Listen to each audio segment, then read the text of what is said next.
Today I'm exploring Factbot by Snopes, which claims to be a fact checker.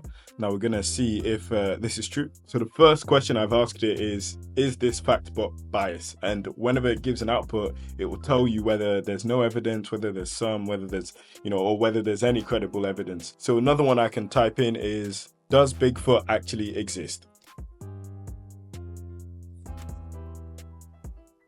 No, Bigfoot is not based on available evidence. Okay, cool. Next one.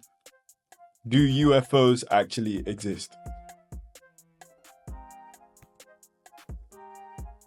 There's evidence of unidentified aerial phenomena, but no conclusive proof of extraterrestrial UFOs. Okay, cool. So I just wanted to show this website really quickly. By the way, this is the Everyday AI channel where we teach you how to use AI in your daily lives. And the reason I thought this was worth showing is because it's a dedicated large language model, in the sense that it's dedicated to one thing and one thing only, which is to verify so-called facts. Now, as time goes on, especially later this year and throughout the years, what's going to become even more important is AI agents and AIs that are essentially specifically geared for singular tasks. Because general all-purpose AIs, right, they tend to be good, but of course they naturally have to have a more limited knowledge base because they have to be aware of many more bits of information.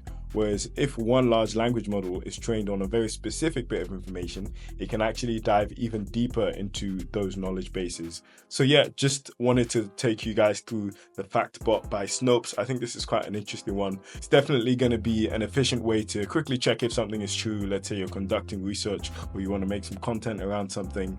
And yeah, it's definitely one I'll be using in the future.